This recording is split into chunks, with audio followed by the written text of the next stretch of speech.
welcome to a quick chat with the unemployed alcoholic. Who am I talking to?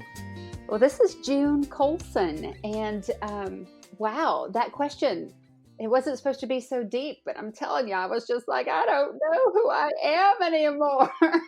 That is a tough question. Who is June Colson? Who I am, the people who know me the best, I'm not even June Colson, I'm June Bug. Junebug. That's All right. right. Yeah. So the people who know all my, deep and dark secrets, that's who I am. I'm June Bug. Hopefully, we all fall into that category by the end of this. So, who is Junebug?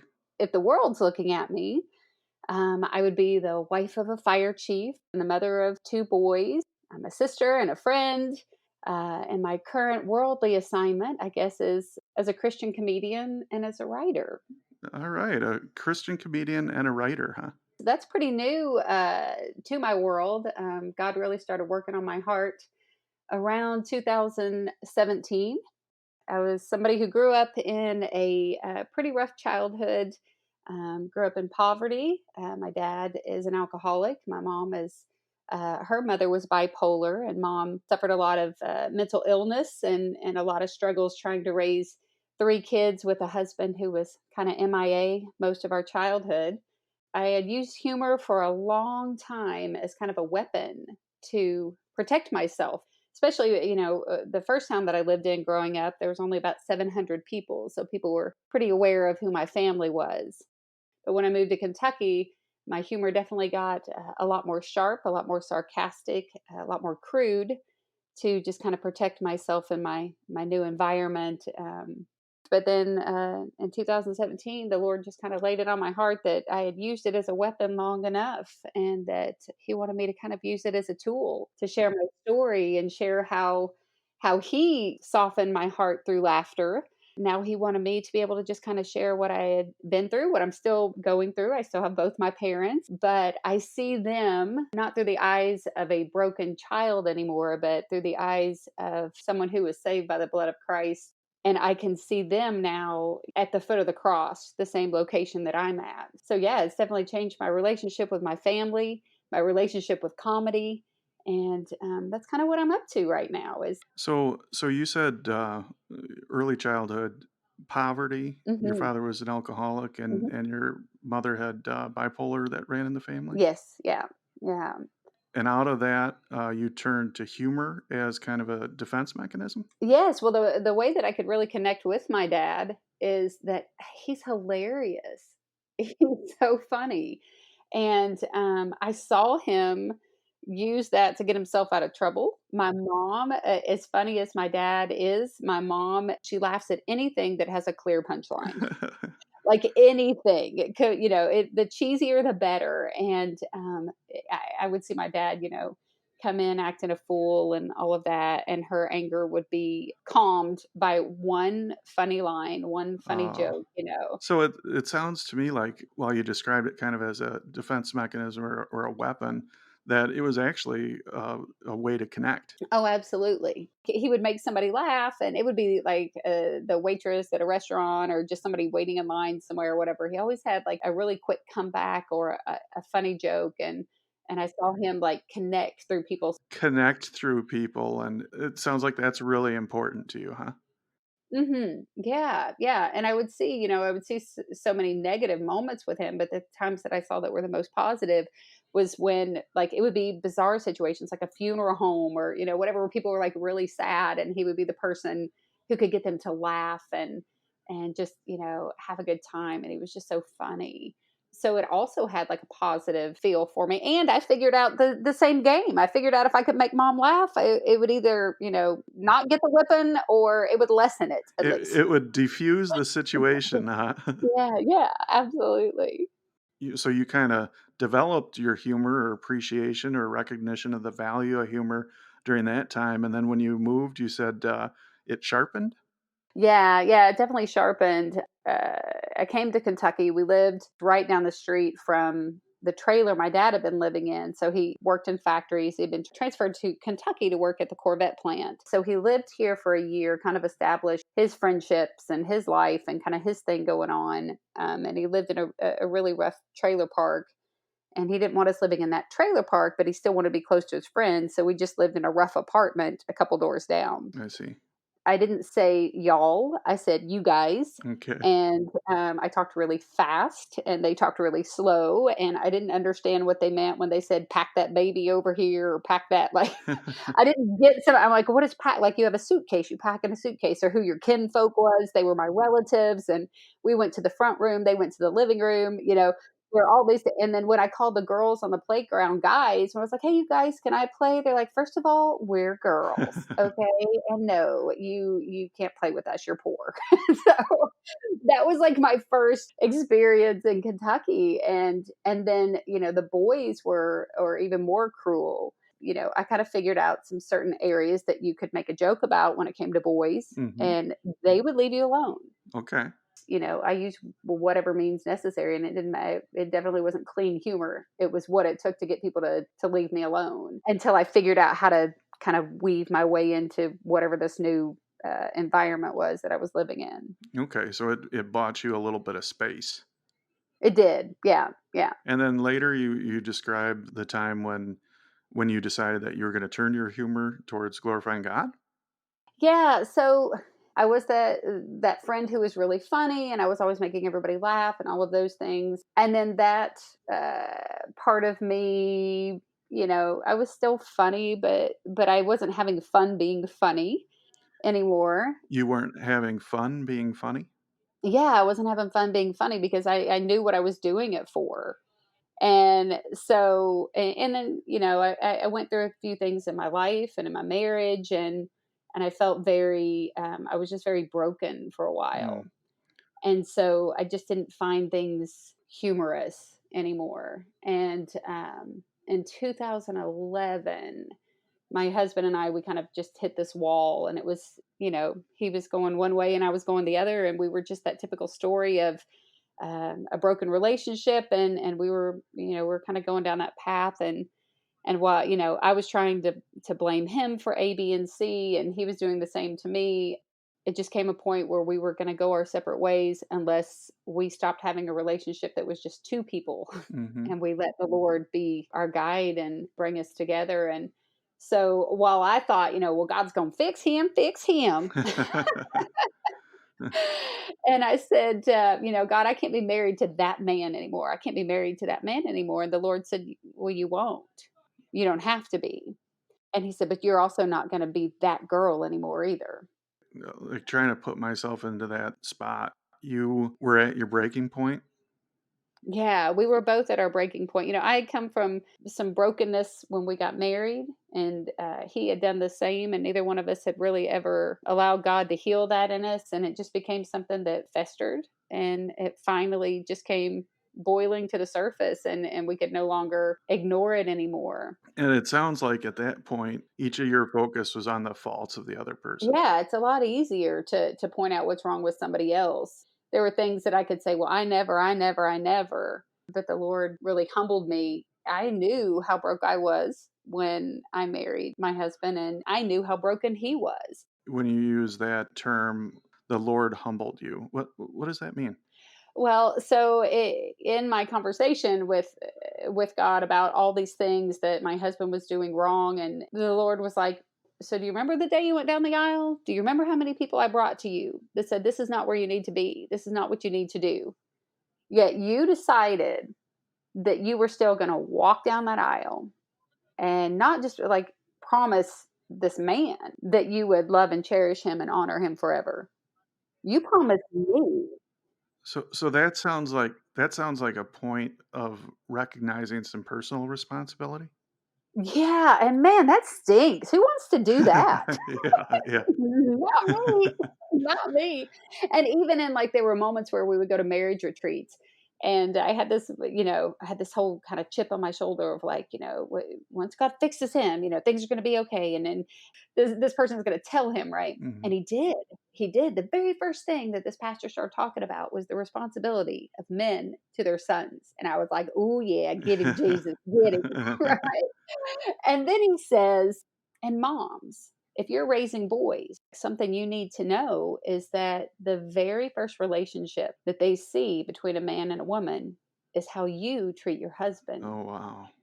And if you nag and you complain and you have no respect for this man and you say nothing good about him, let me tell you what you can expect.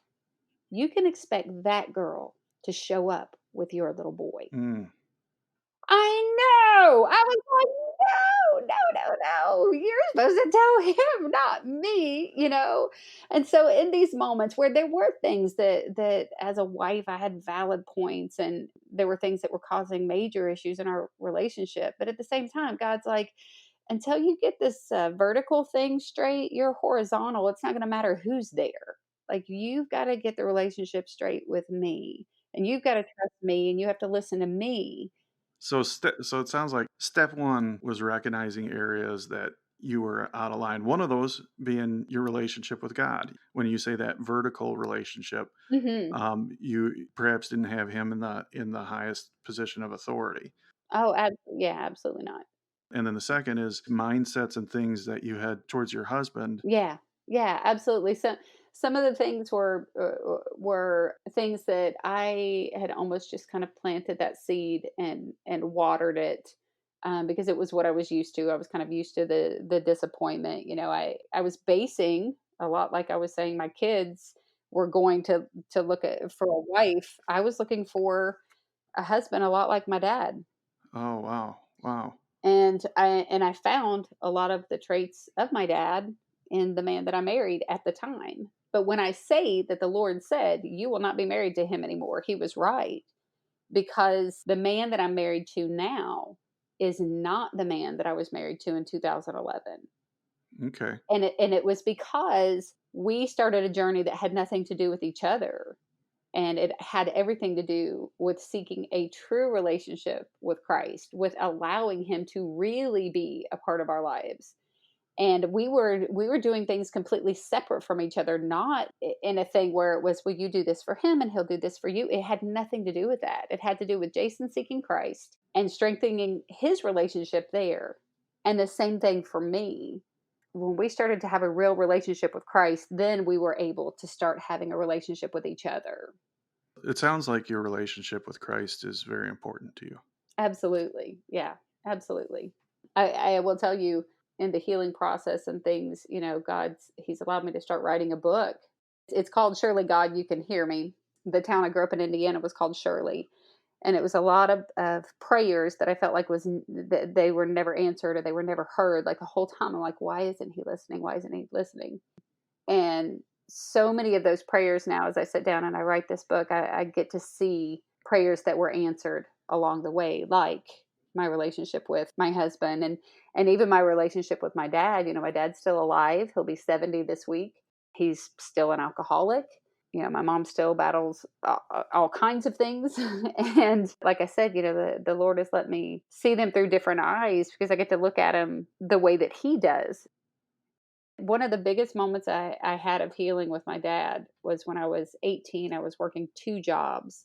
I was paying for our phone. We had never had a telephone before. I was paying for our phone and I was paying for the electric bill. And I was doing all these things. I basically, at a certain point, like my brother and sister and I, we were taking care of our parents instead of our parents taking care of us. And I had this moment where I told my dad, I said, I'm done. I'm 18. I can move out legally, obviously.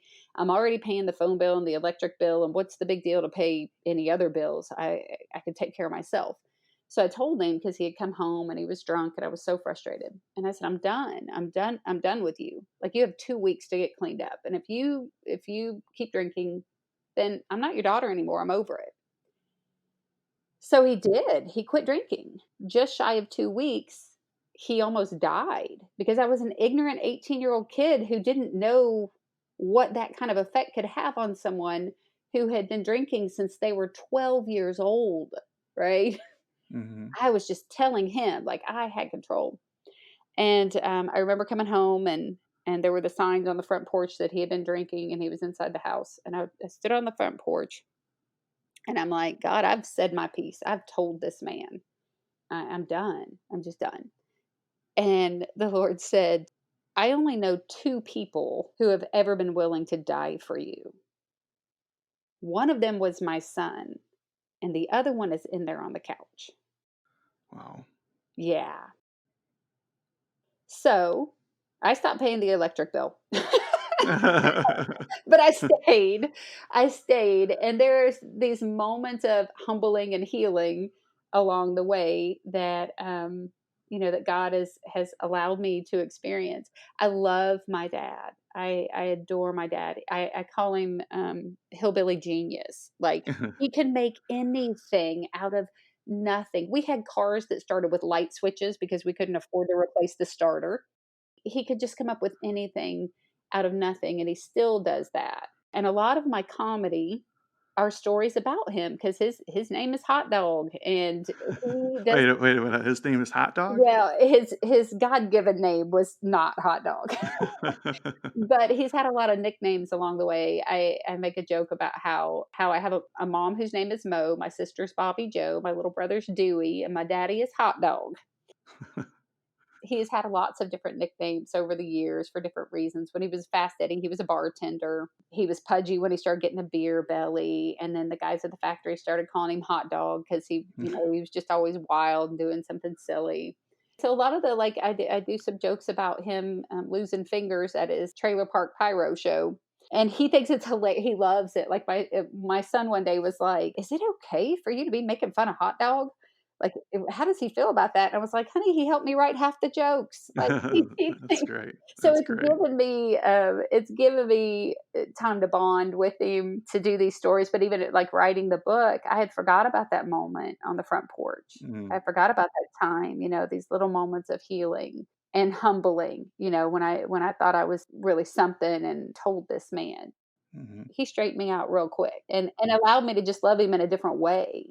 I don't promote his drinking, and I don't, obviously I would want different for him, but at the same time, I'm going to love him where he's at.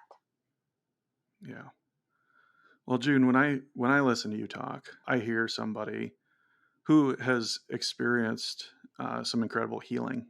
I hear somebody who has experienced restoration of relationships, very strained relationships with your husband, with your father, Mm-hmm.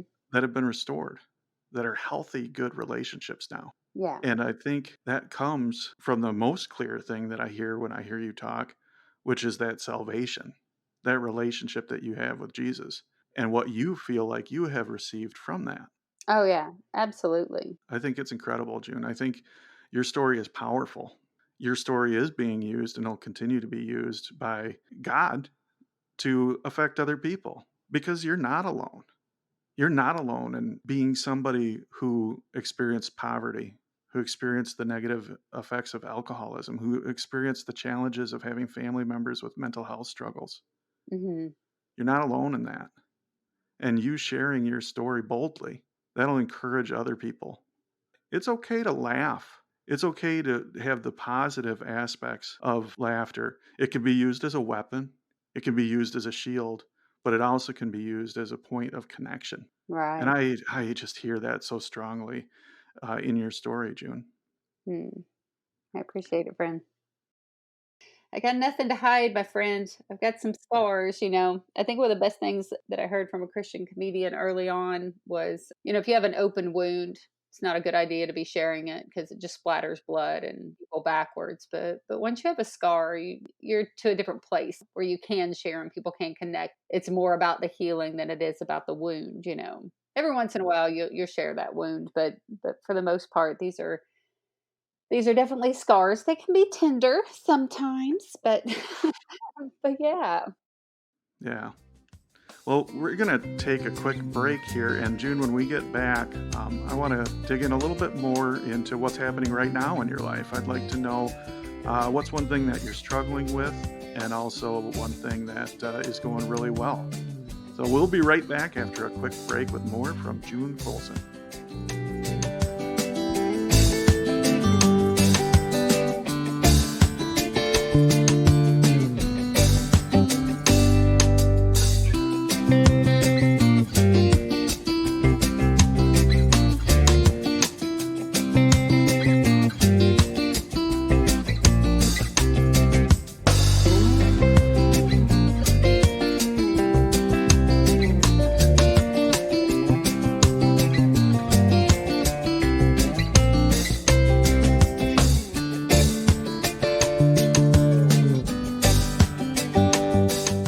welcome back to a quick chat with the unemployed alcoholic. I'm here with June Colson, and or June Bug, as we can now call her, because we know her quite well now.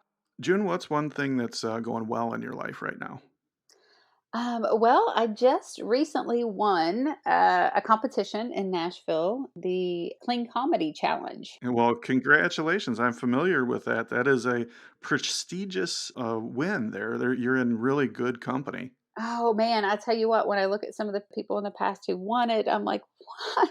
We need to revote. Like, we need to, like, we need to retally. Are you sure? Because honestly, when they called my name, it took a second for me to be like, wait, are we sure that that's But, man, it was definitely a unique experience, especially given the time frame that this was going on. They had to adhere to all the social distancing. We had to have masks on at all times except for when we were on the mic, which was crazy. So then as soon as someone would do their set, then somebody would come up and wipe the mic down.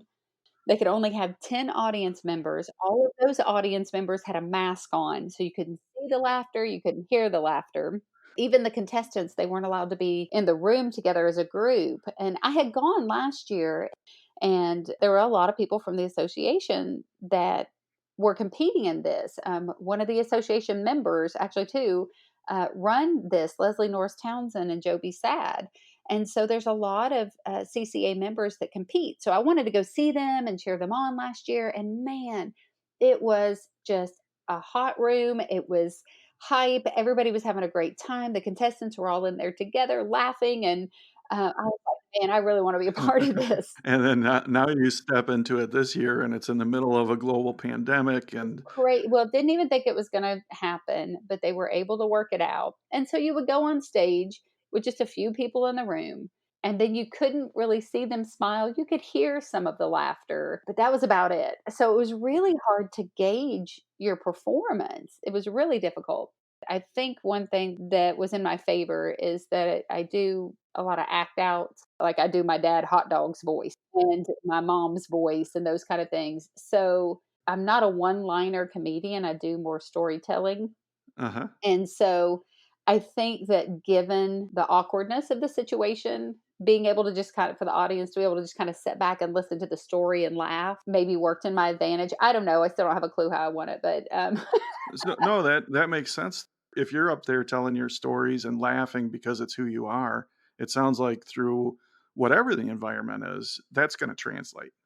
Yeah, because really, I mean, you'll hear comedians say that comedy is a conversation, and it's this, you and then me, and then you laugh, and then I say this, and those kind of things, and when one person is stifled in their ability to communicate back with you, I don't know. I think that just it maybe worked out, but I still got to form relationships because what really turned me on to it, I wasn't like, oh, I'm going to go and really compete in this thing. I had talked to some people in a writers group that I'm in that had been in the competition before, ask, like, what do you wish you knew going into it? Or what would you have done different?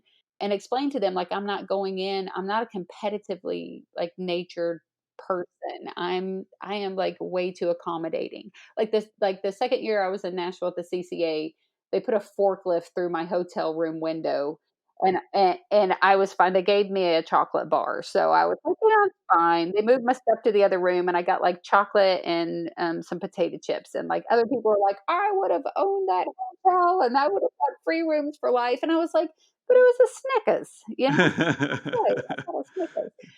Yeah, yeah. But going into the competition, like, I wasn't, like, I just wanna get better because I didn't start comedy at 20 years old. God started working on my heart when I was, like, 41. And so, I'm like, I don't have, like people say, "Oh, you won't develop your first 5 minutes, it'll take you a couple of years," and then, and I'm like, I wanna figure out how to do this as fast as possible and to do it good, not in just a half-hearted way where I'm like, "Oh, well, this gets a laugh." Like, I want to know why it gets a laugh and how I can make it better. Because if I can establish that credibility with an audience when I'm given the opportunity to give testimony, I want to be able to build that relationship first. It sounds like the laughter isn't the driving force here. It sounds like connecting with people, having a genuine interaction so that you can be of service to people. It sounds like that's really kind of the heart of your comedy, huh? Yeah, it's a vehicle, and I don't want it to be a vehicle like what I grew up in. I don't want it to be the Pinto with no door handles. Hmm. I want to try to make it the Corvette that my dad was building so that people want to go along for that ride and be able to listen to the message that comes out and the end of it. One of the first things people say to me the first night, one of the judges came up and he said, "The hot dog and Mo and all, how much is that just comedic exaggeration?" And I'm like, it's not. Like my dad's name is Hot Dog, and he drives an El Camino, and it starts with a beer tap, and it. You're like, I've toned it down a touch. Oh, I do. I actually that was one of the biggest struggles. I was like, Lord, how do I like? I grew up two doors down from a strip club, Mhm. and then when we got evicted from that house, we lived on the bad side of the tracks. So that, that's how I grew up. So I'm like, Lord, how exactly am I supposed to tell jokes? Because I knew that a church audience was going to be early on. I knew like that's going to be one of the audiences I'm supposed to talk to. Mhm. And how are these people going to receive this? Because I one time I was getting ready to go on, and I thought I've got four parts of my set that reference alcohol, Mhm. and always that fear of, like, how are they gonna feel about that? Like, what are they gonna think? Like, what are they gonna say? If they don't let me get to the testimony part, they won't get why that's such an important part of my humor and my story. Yeah, yeah. So, even just trying to navigate through, like, how do I when people just don't believe it, like, they just don't believe that these are I didn't know how weird my family was until I started talking about it, and people are like, "Shut up, That's that's not true." I'm like, "It's 100% true." yeah, that's probably the biggest advantage of doing comedy is you get to get a pretty good barometer of the reality of the situations. Yes, yeah. Yeah. So yeah, that's I mean, that's kind of what's going good for me right now. I know that's a credit, that will maybe give me an opportunity to go some places that maybe wouldn't have been interested in me before, just because I have, now something to tag behind my name that says, she's the 2020 Clean Comedy Nashville, winner or whatever. This is such a big part of that. So I've told you I'm working on this book, right? Mhm. I have been working in special education for 7 years. And the last couple of years, I felt like God saying, this is about to be a season of your life that's going to have to close for a while. And so this year, I had made the decision with the Lord that I wasn't going back to work, which put a financial burden obviously on my husband. And one of the things I was really struggling with is I'm like, Lord, how do I pay for an editor? How do I ask my husband to do more than he's already doing? Like it really was hard to, as I said, I'm accommodating. You can put a forklift through my room, right? So I'm like, Lord, what do we do here? And with the win came prize money. And just immediately, like within seconds of them saying my name, God said, I've got you. And that's money towards an editor that I did not have had I not won this competition. So not only is that a hard fought and well deserved win, but that is a point of encouragement towards you being able to follow your dreams, and that's specific resources that can be used for something that you weren't sure how it was going to be provided for, huh? Yeah, he's so good. He's just so good. Like, it's like it's just so moments like that can be so overwhelming because, like, knowing anything I ever receive is not anything that I've earned, and there's no gift that I can give back to my father that he hadn't already given to me, and he just gave me that. Yeah, so that is definitely something that was going good for me. Well, again, I know I said this in the first part, but the genuineness and the reality of your relationship with Christ just screams through everything that you say. It's just so apparent that he's in the top position in your life. You cast the credit towards him, and you receive the provision from him. It's just it's amazing to me to hear, and that's got to bring just such comfort to you, huh? Mhm. It does. It definitely does give me comfort because I'm not someone who sits very comfortable very often.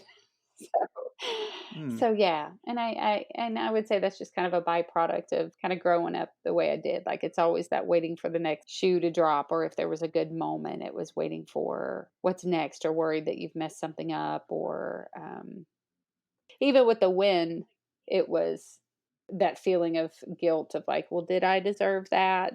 Or feeling like, well, I hope nobody's mad at me because I won or upset with me or, just accepting that gift can be very difficult for me sometimes. Well, June, you deserve it. I'm so glad that you can find comfort in the relationship that you have with Christ. I'm so glad that that's bringing you some confidence in who you are, because it's not your circumstances, it's not your past, it's not where you came from. It's who you are in him. And that's the big victory. I appreciate that. So to completely change gears, oh, there's the cutting of tension with a laugh, Yes. right? Get us out of this. Yeah. Quick, somebody say something funny. Yeah. Yeah, but no, I'm so happy to hear everything that is going well for you. There is a lot of stuff that's going well, and it's well deserved. So what's some of the things that you're struggling with, June? Oh gosh. Every day there's struggles. Lots of different struggles. One, as I mentioned before, I do struggle with accepting good things and, believing that I'm supposed to have it or deserve it or just to settle in that and enjoy it for a moment. Because there is a part of me that I'm sure still has to have some healing, and I have to pray through it when it comes to something good that happens, is just to say thank you. One of my sweet friends from the CCA, Michelle Van Dusen, one of the first things she said was, just say thank you. Don't say that you didn't deserve it, because she knew that that's kind of how I'm wired, and it takes time and a delicate hand to rewire something. Yeah. And I remember being in high school and somebody like complimenting something, and I immediately like dismissed it. It was a, oh, thank you, but thank you, I can't Hmm. accept good things. So I really kind of struggled with that. And I'm glad that God confirmed very quickly that this has a bigger purpose. Even just sitting and writing a book can be very lonely. There's nobody there. And then I'm also having to go back through and relive some situations that I haven't thought about in a very, very, very long time. And there are some days, my husband would come home after work, and I would be like, man, today was hard, because I would sit down. Here's what's funny is when God started working on my heart, one of the first things I heard the Holy Spirit say is, I want you to write. And I'm like, write what? Like I wrote poetry when I was a kid. I would write poetry for guys on the football bus because I was a football manager. I would write poetry and sell it for $5 a poem for them to give to their girlfriends. Like, I would do all of these crazy things. And so anyway, I'm like, Lord, I've been writing forever. What do you want me to write? And so for 2 years, I just kind of drove around, like waiting for him to tell me something. And then I had a friend say, okay, so you're telling me that the creator of the universe told you to write. And you don't think if you just sat down and put your fingers to the keys that he would tell you what to type? Mm. I was like, oh man, I've been circling the mountain for 2 years. I should probably just sit down. And I'm telling you, there are some days that I walk away and I'm like, wow, I didn't even know that was coming. One of the stories I wrote about was one of the apartments we lived in. There was a homeless guy who lived in the front during the winter time. And in the summer, he lived under the bridge. He had run out of whiskey one day and he was angry, but he had not run out of ammunition. So he just started shooting up the apartment with me and my little brother inside. Mm. And so I'm writing this story about it. And after I got done, I was like, Lord, is that really what you wanted me to write about? But it can be a struggle because I have to stay organized and focused. My mind goes 100,000 miles an hour. And then when I do sit down, sometimes I have to write really hard things. Sometimes I have to write about what the effect was of having lived in this situation, and what how my views were skewed of what it was supposed to be like to be loved by a man, because of the way my dad would talk to my mom and some things that he would do. And so that can be a struggle for me. Like, I will some weeks even, I'll just avoid sitting down, even though I know this is what God wants me to do. Yeah. Yeah. So I struggle with that. I just recently talked with my friend Dave McIntyre, and he's a survival expert who won the TV series Alone on the History Channel, and he survived, I think, for 66 days, and Vancouver Island in British Columbia. And he talked about God giving strength.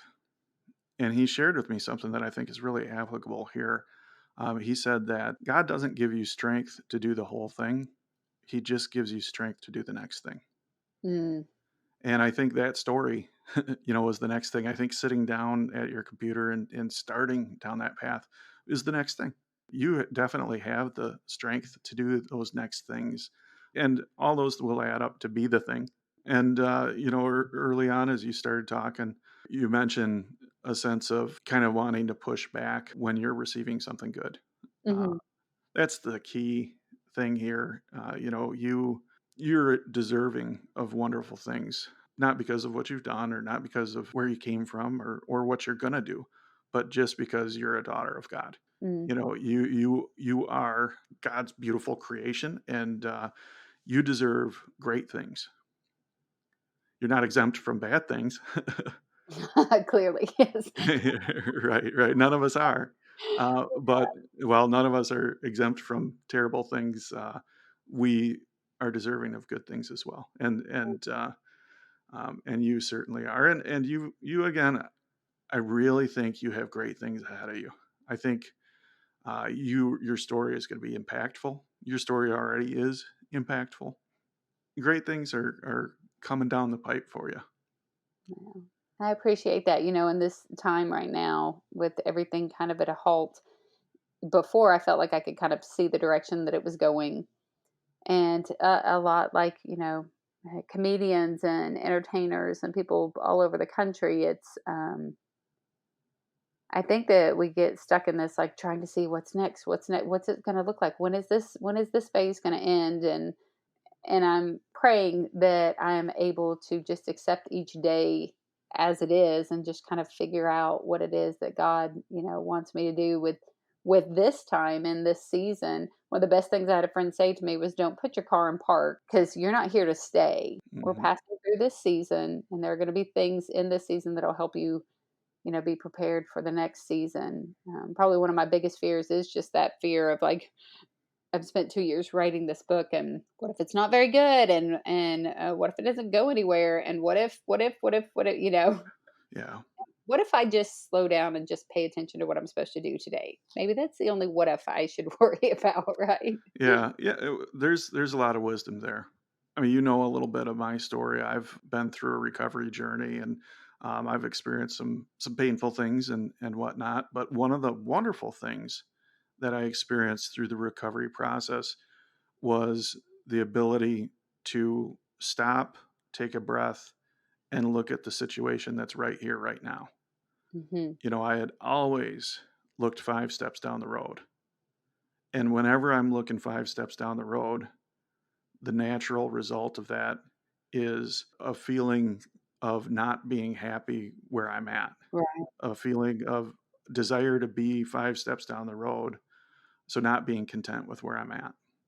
And that ability to grasp the moment and be aware of things that are happening and be appreciative of the things that are happening, that's been very, very important. And that's not to say that I never plan things out, because I do. I'm a strategist, Right. but not ever at the expense of the moment right now. Mm. Well, this has been a great chat. No. June, thank you so much for being a part of this. How can people reach you? Well, they can find me at June Colson Comedy on Facebook. My website is junecolson.com, and then June Colson Comedy on Instagram as well. And your book, obviously, that's not published yet, but we'll keep an eye out for that. We're getting there. We're getting there. Good, good, good. Well, thank you again, June, for being here. You've been a wonderful person to chat with, and thank you all for listening. If you ever want to reach me, the best place to do so is definitely my website, theunemployedalcoholic.com. You can find lots of stuff there. You can find videos, you can find some stories, you can find all kinds of just great stuff. So go check that out. You can also get a hold of me via email through that website. So check that out. Thank you again so much for listening. Thanks for being you, and have a great day.